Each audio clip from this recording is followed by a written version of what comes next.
2024 జనవరి నెల 16 నుండి 30 వరకు కన్యారాశి ఫలితాలు. ఈ కన్యారాశికి వచ్చేటప్పటికల్లా శుక్రుడు శని ఇద్దరే బాగున్నారు. ఈ రాశి కూడా మిగతా గ్రహాలు వారు కూడా బాగాలేవు. అయితే శుక్రుడు వల్ల ఇల్లు కొనుక్కోవాలని ఎప్పటి నుంచో అనుకునే వాళ్ళు ఇల్లు కొనుక్కుంటానికి బాగా అవకాశం ఉంది.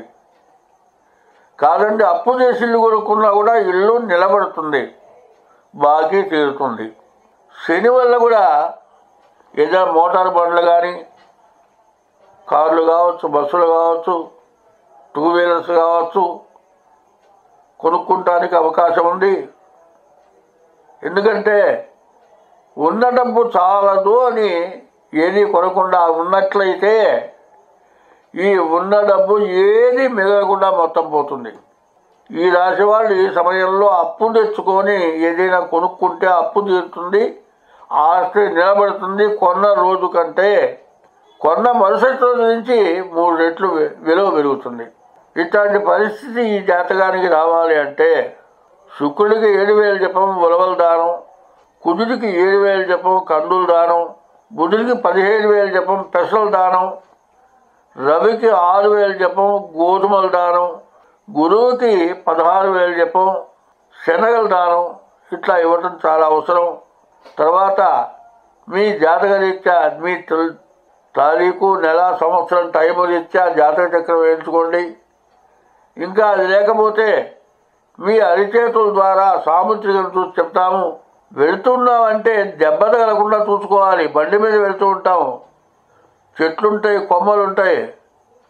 ఆ కొమ్మ సన్నటి కొమ్మేగా అదేం చేస్తుంది కానీ పరిగెత్తూ ఉంటే, బండి మీద స్పీడ్ వెళుతూ ఉంటే ఆ కొమ్మ కంటికి తగిలిందంటే కన్ను మొత్తం పోతుంది, కన్నుకి మిగలదు. సన్న పొందే కదా అని ఆలోచిస్తే కన్ను పోయింది. కాబట్టి కొంత బాగుంది, అయితే 100కి 20 వంతులే బాగుంది, 80 వంతులు బాగాలేదు. ముందు గ్రహశాంతులు చాలా అవసరం మీకు. ముందు మీ జాతక చక్రం వేయించుకోండి, మీ జన్మలగ్న రీత్యా ఎట్లా ఉందో చూసుకోండి. మీరు సంపాదించిన దాన్ని జాగ్రత్త చేసుకోవడం చాలా అవసరం. ఈ జాగ్రత్త చేసుకోవడానికి ఇట్లాంటి సమయాల్లో చాలామంది ఏమవుతున్నారంటే కోట్లు సంపాదించి చివరికి వచ్చేప్పటికల్లా ఉండటానికి ఇల్లు, తినటానికి తిండి లేక ఇబ్బంది పడుతున్న వాళ్ళు చాలామంది కనబడుతూ ఉన్నారు. చివరికి వచ్చేప్పటికల్లా అబ్బో వాళ్ళంత ఐశ్వర్యవంతులు లేరు. కార్లు, బిల్డింగ్, భవనాలు, విపరీతమైన ఆదాయం కోట్లలో ఉన్నవాళ్ళు ఇవాళ భిక్ష పెట్టుకుంటూ ఇబ్బంది పడుతూ ఉన్నారు. ఎందువల్ల అంటే మీకున్నటువంటి చెడు టైంను జాగ్రత్త పడకపోవటం వల్లే నష్టపడడం జరుగుతుంది. ఇట్లాంటి నష్టాల నుంచి తప్పించుకోవాలి అంటే మాత్రం ఈ కర్కాటక రాశి వాళ్ళు కానీ, సింహరాశి వాళ్ళు కానీ ముందు తగిన శాంతి చేసుకోండి. అందులో కర్కాటక రాశి చంద్రుడు, సింహరాశికి రవి అధిపతి. ఈ సూర్యచంద్రుడు లేకపోతే ఏమీ లేదు, అంతా భస్మమే.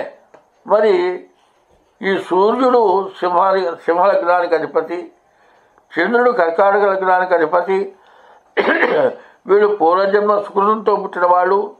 ఎప్పుడో ఏ జన్మలో చేసుకున్నటువంటి పాపం వల్ల ఆర్థిక సమస్యలు పడటానికి అవకాశం ఉంది. అందులో రాహుకేతువుల మధ్యలో గ్రహాలు పట్టడం వల్ల, కాలసర్పదోషం వల్ల వివాహాది శుభకార్యాల దగ్గర కానీ, చేసే ఉద్యోగం దగ్గర కానీ, చేసే వ్యాపారం దగ్గర కానీ చాలా ఇబ్బందులు.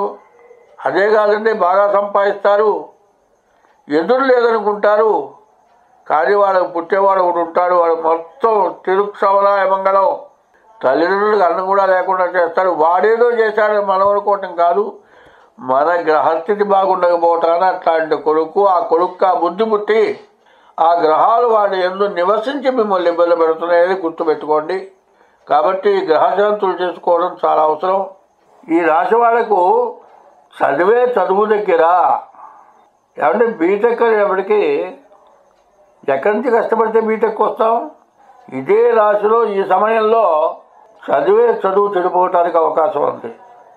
నువ్వు ఎంత బాగా చదివేవాడివైనా సరే ఇంకొకళ్ళ పాపం వల్ల డీబార్ అయిన వాళ్ళు ఉన్నారు. అట్లాగే ఎంతో గొప్ప వ్యాపారం చేసి కోట్లు సంపాదించి కనీసం మనుషులు వాళ్ళ దగ్గరికి వెళ్ళటానికి వెళ్ళాక చూడటానికి వెళ్ళాక పేర్లు చెప్పను, చివరికి కట్టుకుంటానికి గుడ్డ లేక తినటానికి తిండి లేక వాళ్ళ తోటి వాళ్ళని పోయి అడిగినా కూడా ఆ తోటి వాళ్ళు కూడా కోట్ల రూపాయల ఆస్తిపతులు అయ్యిండు కూడా అయ్యో పాపం అని సహాయం చేయక ఒక్కడు తలుచుకుంటే వాళ్ళు సుఖంగా బతుకుతారు. వీళ్ళు మొత్తం బెచ్చమెత్తుకొని చివరికి నీచమైన బాధలు పడి మరణించిన వాళ్ళు చాలామంది ఉన్నారు. ఇట్లాంటి రాసుల్లో పుట్టిన వాళ్ళు, అంటే ఇట్లాంటి సమయాలు, అట్లాంటి రాసుల్లో కాదు, ఇట్లాంటి సమయాలు వచ్చినప్పుడు. కాబట్టి ఈ రాశి వాళ్ళు చాలా జాగ్రత్తగా ఉండాలి. వివాహం చేసుకోవాలి అంటే జాగ్రత్తగా జాతకం చూపించుకోవాలి. కాదండి మేమిద్దరం చిన్నప్పటి నుంచి ఒకటే చదువుకున్నాం, కనీసం యూకేజీ దగ్గర నుంచి ఇవాళ ఎంఏ వరకు మేమిద్దరం కలిసి చదువుకున్నామండి, ఒకళ్ళ మనస్సు ఒకళ్ళ అర్థం చేసుకున్నాం, మేము మాత్రం పెళ్లి చేసుకుంటాము, కాబట్టి మమ్మల్ని ఎవరు ఆపేవాళ్ళు లేరు, మా నిర్ణయం మాదే. ఎందుకంటే సంసారిక జీవితంలో బాగా ఆలోచించుకొని జాగ్రత్త పడి మేము పెళ్లి చేసుకుందాం అనుకుంటున్నాం. ఎవరు చెప్పినా మేము వినమని పెళ్లి చేసుకుంటానికి సిద్ధపడ్డ వాళ్ళు చాలామంది ఉన్నారు. కానీ జాగ్రత్త అనేది ఎట్లా ఉండాలంటే జాతక రీత్యా షష్టాష్టకాలు ఉన్నాయి, అది పనికిరాదు. జన్మ నక్షత్రాలు ఉన్నాయి, వాటి ద్వారా కలుస్తుందా లేదా చూడాలి. గ్రహస్థానాలు ఎట్లా ఉన్నాయో చూసుకోవాలి.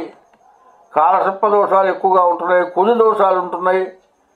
కాలసర్ప దోషం ఉన్న వాళ్ళకి కాలసర్ప దోషం ఉన్న వాళ్ళకి వివాహం జరగాలి. మరి రాహుకేతువుల గ్రహాల మధ్యలో గ్రహాలు పడితే ఎందుకు పనికిరాక ఎంత చదువున్నా బతకడానికి చేతకాక ఇబ్బంది పడుతున్న వాళ్ళు చాలామంది ఉన్నారు.